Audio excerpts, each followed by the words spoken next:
کی تفسیر کے ساتھ ساتھ روزانہ کی بنیاد پر کسی ایک نماز مستحب کے پڑھنے کا طریقہ کار اور اس کے کچھ فائدے بیان کیے جا رہے ہیں۔ نماز ہائے مستحب تو بہت ساری ہیں، اتنی نمازیں ہیں کہ انسان اگر بس وہ جملہ یاد کرے اللہ کے رسول کا کہ نماز بہترین موضوع ہے، خیر موضوع نماز بہترین موضوع ہے۔ اب چاہے انسان زیادہ پڑھے یہ اس کی مرضی ہے، یا چاہے انسان کم پڑھے یہ اس کی مرضی ہے، لیکن نماز سے بہتر کوئی اور موضوع نہیں ہے۔ یا روایت اللہ کے رسول کی الصلاۃ قربان کل تقی، نماز ہر متقی انسان کے لیے قربت خدا کا بہترین ذریعہ ہے۔ تو انسان اگر چاہے تو ہر نماز کے لیے اپنے آپ کو آمادہ کرے۔ میں یہ کہا کرتا ہوں کہ ٹھیک ہے آپ روز ہر نماز نہیں پڑھ سکتے، ہفتے میں ہر نماز نہیں پڑھ سکتے، مہینے میں ہر نماز نہیں پڑھ سکتے، کم از کم ان نمازوں سے آشنا تو ہو جائیے کہ شاید کبھی کسی وقت میں وہ نماز پڑھ لی جائے۔ کبھی ایسا ہوتا ہے کہ انسان کا دل آمادہ ہوتا ہے۔ مثال کیا عرض کروں آپ کی خدمت میں، روٹین کے کھانے کھاتے کھاتے کبھی کبھار ہم تھک جاتے ہیں اور ہم اپنے گھر والوں سے کہتے ہیں کہ آج کھانا آپ پکائیے، آج ہم باہر سے منگا لیتے ہیں، یا کہتے ہیں کہ آج کوئی نئی چیز پکائیے، نئی ڈش لے کر آئیے۔ تو جیسے انسان کے ذائقہ زبان کے لیے کوئی نیا کھانا چاہیے ہوتا ہے، شاید ایسے ذائقہ روح کے لیے کوئی نئی نماز بھی چاہیے ہو۔ یہ نئی نماز کا مطلب نماز بدعت نہیں، صلوات پڑھے محمد و آل محمد۔ یہ سب 1400 سال پرانی نمازیں ہیں جو بیان کی جا رہی ہیں، جو اللہ کے رسول اور ائمہ اہل بیت سے منقول ہیں۔ البتہ روٹین میں صاحبان ایمان کے یہاں اتنا بیان نہیں ہوا کرتی کہ ان سے ہماری سماعت آشنا رہے۔ ہم نے جو نمازیں بیان کی، آج ایک نماز کا تذکرہ ہے، اور وہ نماز بیان کرنے سے پہلے میں آپ سے سوال کرنا چاہوں گا، کوئی ایسی نماز تلاش کرتے ہیں میں اور آپ مل کر کہ اس نماز کے پڑھنے کی برکت سے خدا موت کو آسان کر دیتا ہو، خدا توبہ قبول کر لیتا ہو، خدا کی بارگاہ میں عمل مقبول ہو جاتے ہو، خدا مجھے مغفرت کے تحفے عطا کر دیتا ہو، جس نماز کی برکت سے خدا میرے اور میرے اہل و عیال کو مبارکباد پیش کرتا ہو۔ وہ کون سا ایسا عمل یا ایسی نماز ہو سکتی ہے کہ جس کی برکت سے خدا روز قیامت میرے دشمن کو بھی مجھ سے راضی کر دے؟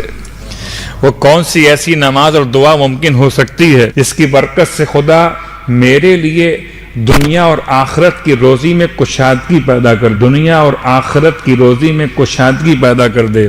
وہ کون سی نماز یا دعا ہو سکتی ہے جس کی برکت سے خدا میرے والدین کو بھی بخش دے اور ذریت کو بھی بخش دے؟ وہ کون سی ایسی دعا ہو سکتی ہے کہ خدا میرے لیے آسانیاں پیدا کر دے، کوئی مشکل نہ ہو؟ وہ کون سی دعا ہو سکتی ہے جو میری موت کو آسان کر دے، روح نکلے مگر سختی قبض روح نہ ہو یا سختی حالت نزا نہ ہو؟ وہ کون سی ایسی دعا یا نماز ہو سکتی ہے جس کی برکت سے فرشتہ موت کے ساتھ خود جبرائیل میرے سرہانے آ جائیں؟ تو کوئی ایسی دعا یا نماز ہے یا نہیں ہے؟ یا صرف میں نے خواب و خیال کی باتیں آپ تک پہنچائی ہیں؟ یہ صرف تمنائیں نہیں ہیں، یہ آرزویں نہیں ہیں، بلکہ یہ انعامات ہیں سرکار ختم مرتبہ صلی اللہ علیہ وآلہ وسلم۔ میں نے طریقہ بدل دیا، ثواب پہلے بیان کیا ہے اور نماز کو بعد میں بیان کر رہا ہوں کہ بڑا فرق پڑ جاتا ہے۔ جیسے مارکیٹنگ ہوتی ہے، دوا بعد میں دکھاتے ہیں، دوا کے فائدے پہلے بتاتے ہیں۔ لوگ مجھ سے پوچھتے ہیں مولانا اس کے پڑھنے کا ثواب کیا؟ ثواب پہلے سن لیجئے، نماز بعد میں سنیے۔ اب آپ کے ذہن متوجہ ہو گئے۔ قسم بخدا اگر اتنی 10 چیزوں کے لیے، 10 باتوں کے لیے جو بیان کی گئی ابھی تک، ان باتوں کے لیے میں آپ سے کہوں کہ آپ نے ایک پورا قرآن پڑھنا ہوگا، آپ تیار ہو جائیں گے۔ مولانا بتائیے پڑھنا کیسے؟ الٹا پڑھنا کہ سیدھا پڑھنا؟ اب تو ایسے بھی اعمال آ گئے ہیں، وہ میں کیا باتیں بیان کروں۔ یہ عملیات کی کچھ بحث ہوتی ہیں کہ انسان کو کیسے پڑھنا ہے، مبین سے شروع کرنا ہے، مبین پہ ختم کرنا ہے، الی آخر۔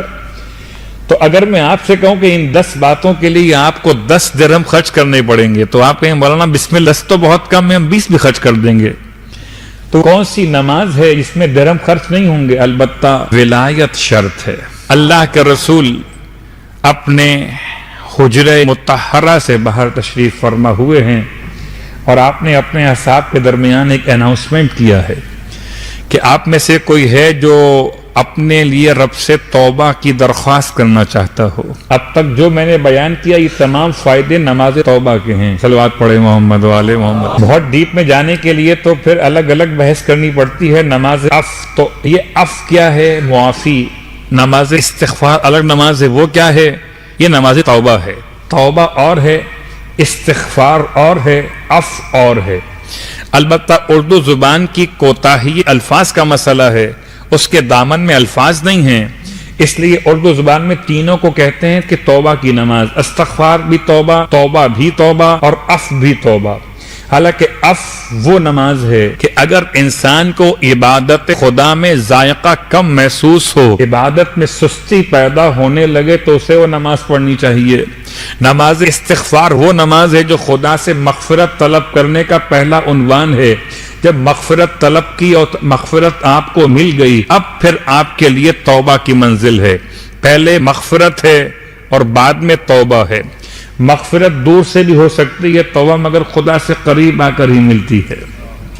اسی لیے آپ ترتیب دیکھتے ہیں، استغفر اللہ ربی من کل ذنب واتوب الیہ، اتوب الیہ بعد میں ہے، استغفر اللہ ربی پہلے ہے، استغفار پہلے ہے، توبہ بعد میں ہے۔ استغفار میں ندامت ہے، استغفار میں آئندہ نہ کرنے کا ارادہ ہے، استغفار میں انسان کے لیے جو کر دیا اس پہ شرمندگی، اور پھر استغفار کے بعد پھر وہ توبہ کی کیفیت۔ توبہ کی تین قسمیں ہیں، ایک توبہ اوپر سے نیچے آتی ہے، ایک توبہ نیچے سے اوپر جاتی ہے، اور ایک توبہ پھر اوپر سے نیچے آتی ہے۔ خدا توفیق توبہ عطا کرتا ہے، یہ پہلا نزول ہے۔ پھر انسان توبہ کرتا ہے، یہ دوسرا صعود ہے۔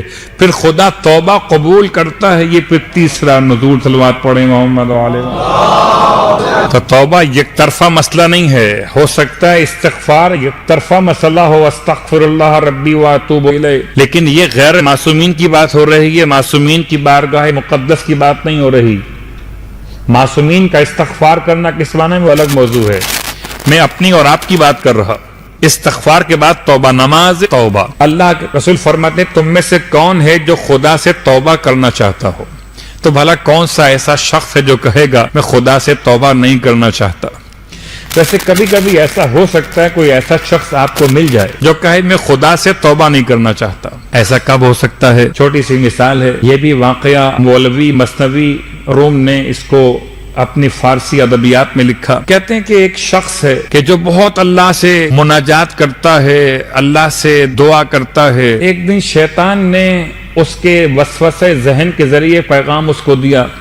شیطان نے ورغلایا اسے، کہا تو ہمیشہ خدا سے اتنا گڑ گڑاتا ہے، کبھی خدا نے تجھے لبیک نہیں کہا، کبھی خدا نے تجھے تیری پکار کا جواب نہیں دیا۔ بہت غور کیجئے گا، یہ مسئلہ خالی پرانا واقعہ نہیں پڑ رہا، یہ مسئلہ آج میرا بھی اور آپ کا بھی ہے۔ اب 30 دن ہو گئے مولوی صاحب روزگار کی دعا مانگتے مانگتے، مگر ایک مرتبہ بھی وہاں سے کوئی مجھے لبیک نہیں ملا، یعنی اجابت دعا نہیں ہوئی۔ شاید میرے اور آپ کے مسائل ایسے ہو گئے کہ ہم قبولیت دعا کی بنیاد پر دعا مانگتے ہیں، اگر قبولیت نہ ہو تو دعا چھوڑ دیتے ہیں، قبولیت ہو تو پھر شکر خدا کو ادا کرتے ہیں۔ تو قبولیت دعا کی بنیاد پر دعا مانگنے والے گھبرا جائیں گے جب یہ جملہ سنیں گے۔ اس شیطان نے اس راز و نیاز کرنے والے بندے خدا سے کہا تو خدا سے بڑی باتیں کرتا ہے، خدا خدا خدا کرتا ہے، رب ربی کرتا ہے، آج تک تو تیرے پروردگار نے تجھے منہ لگایا نہیں، تجھے لبیک بھی نہیں کہا، تجھے یہ بھی نہیں کہا کہ میں حاضر ہوں۔ بات تو معقول تھی۔ ابھی ہم بات کر رہے ہیں انسانوں کے مسائل کی، وہاں پہنچ کے پوچھیں گے معقول کیا ہوتا ہے اور غیر معقول کیا ہوتا ہے۔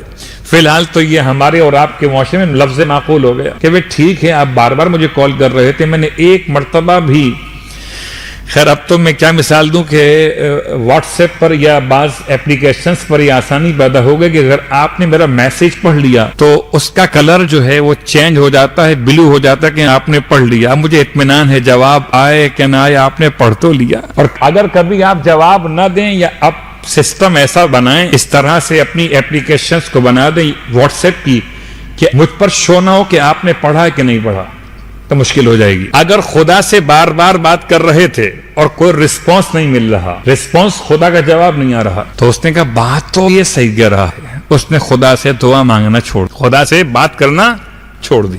بھائی جو جواب بھی نہیں دیتا اس سے بات کیا کی جائے، بات کرنا چھوڑ دی۔ تو کہتے ہیں کہ جب بات کرنا چھوڑ دی تو پھر منادی غیب نے، ہاتف غیب نے اس شخص کو پکارا، بندے کیا بات ہے، تو نے اپنے رب سے بات کرنا چھوڑ دی؟ یہ ہاتف غیب کیا ہوتا ہے، یہ منادی غیب کیا ہوتا ہے؟ یہ کوئی باہر سے کوئی جن بھوت نہیں تھے پکارنے والے، یا کوئی فرشتے پروردگار نہیں پکارنے والا، بلکہ اندر جس کی ہم بات کر رہے ہیں، قدر انسان جو اندر موجود ہے، روح پروردگار، اس نے انسان کو پکارا۔ شاید اسی لیے کہتے ہیں کہ ارتکاب جرم پر جو ٹوک دیتا ہے ضمیر، در حقیقت یہ امام عصر کی آواز ہے۔ تو کوئی اندر موجود ہے جو پکارتا ہے انسان کو۔ یہ الگ بات ہے کہ اس کی آواز کو اتنا میوٹ کر دیجئے کہ اس کی آواز آپ تک پہنچے ہی نہیں۔ اب کیا قصور بیچارے فون کرنے والے کا، اگر آپ نے آواز میوٹ کی ہوئی ہے تو وہ تو فون کر رہا تھا، آپ کا مسئلہ تھا کہ آپ نے آواز کو بند کیا ہوا۔ ہاتف غیبی نے اسے پکارا، بندے کیا بات ہے، تو اپنے رب سے بات نہیں کر رہا؟ کہتا ہے بات کر کے میں کیا کروں، مجھے جواب نہیں ملتا۔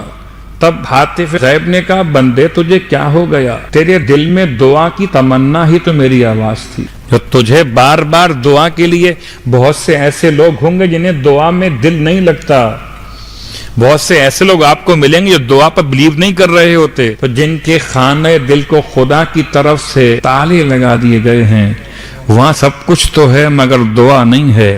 تو دعا خود انسان کے لیے ایک ایسا تحفہ پروردگار ہے جس کا دل آمادہ دعا ہو جائے، اب دعا قبول ہو کہ نہ ہو، شکر خدا تو ادا کرے۔ صلوات پڑھے محمد علیہ محمد۔ خیر باتیں بہت آگے نہ نکل جائے، اپنے آپ کو روکتے ہوئے نماز توبہ کی بات مکمل کر لوں، پھر مجھے بات کو آگے بڑھانا ہے۔ نماز توبہ اللہ کے رسول نے بیان کی غسل توبہ کے ساتھ، گرچہ الفاظ روایت میں غسل لکھا ہوا ہے لیکن بات سمجھ میں جو قرائن سے آتی ہے توبہ۔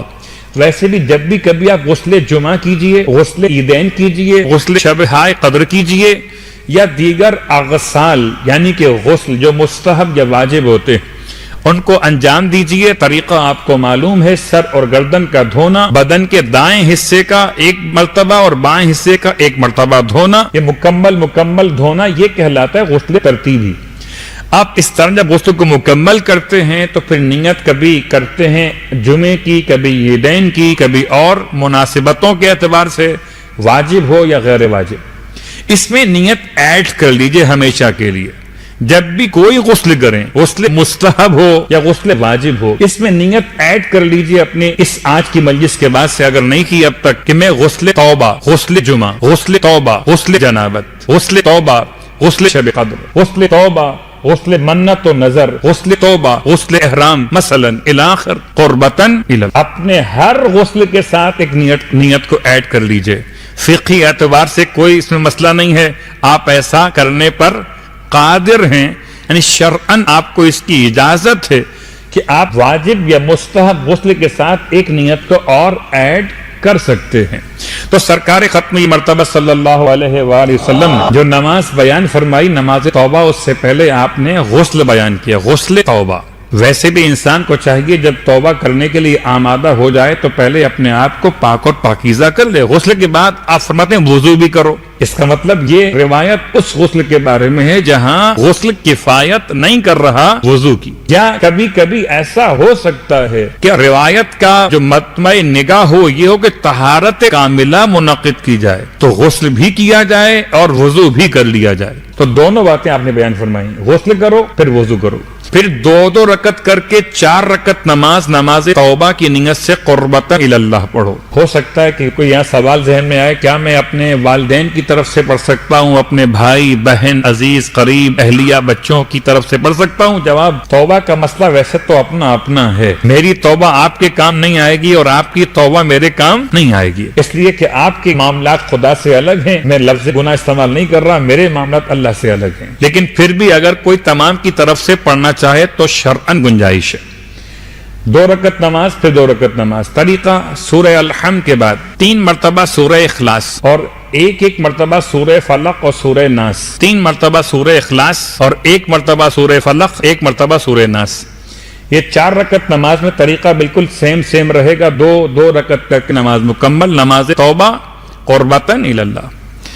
نماز کو مکمل کرنے کے بعد 70 مرتبہ استغفر اللہ ربی واتوب الیہ، استغفر اللہ ربی واتوب الیہ، استغفر اللہ ربی واتوب الیہ، اور اس کے بعد ایک مرتبہ ما شاء اللہ لا قوت الا باللہ العلی العظیم کے بعد ایک مرتبہ یا عزیز یا غفار اغفر لی ذنوبی وذنوب جمیع المؤمنین والمؤمنات انہ لا یغفر الذنوب الا انت یا الا انت، آپ پورا پڑھ لیجئے۔ یہ جملہ ایک مرتبہ ادا کرنا ہے۔ یہ نماز کے تمام فائدے اللہ کے رسول نے ارشاد فرمائے۔ ذی قعدہ کا اتوار کا دن تھا جب اللہ کے رسول نے نماز کو بیان کیا تو اصحاب نے پوچھا یا رسول اللہ کیا ذی قعدہ کے اتوار کے علاوہ بھی اس نماز کو پڑھ سکتے ہیں؟ آپ نے فرمایا جب بھی پڑھنا چاہو ثواب اتنا ہی ملے گا، چاہے مہینہ کوئی بھی ہو اور دن کوئی بھی۔